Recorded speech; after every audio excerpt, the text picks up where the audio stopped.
Nung kay boss, nag-check engine to, nag-loss compression. Sabi ko buksan muna at check natin bakit malambot. Ayan mga boss, pinakain ni boss ng plastic. Gutom pala kaya ayaw umandar. Ayan o, daming plastic. Mga boss, ayan, magandang araw.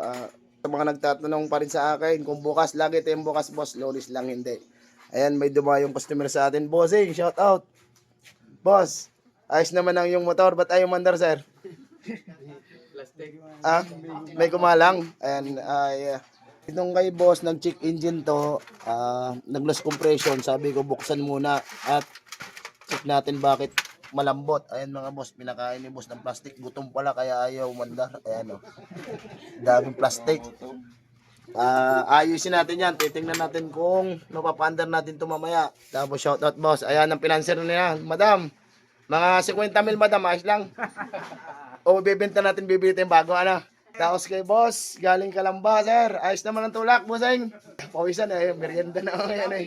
Natumba lang daw tong kay boss. Tapos nagkarwas, may tubig sir. Ayaw na ngayong umandar. Ayan. Hindi na sarado ang takip. Ayan. Ito lang muna tayo sa mga minor muna. Titingnan natin kung okay na tong kay sir. At ito na may bagong motor na ito eh. Kaya hindi muna natin bubuksan makina. Bantakbo na rin. Baka na rin madaya din. Tunay pala. Ayan. Bata pa nga mga boss. Tapos ito yung kay madam. Ayan. Madam. Langis madam ako kung kalimutan. Nausok tapos maingay. Ayan mga boss, oh. Kasi lagi may nagtatanong sa akin, boss, ano kang problema nun? Ayan, pinakita ko na mga boss. Sira ang block, sira din are, sa ingay naman ito. Sa mga habol boss, abot na abot kayo mga sir.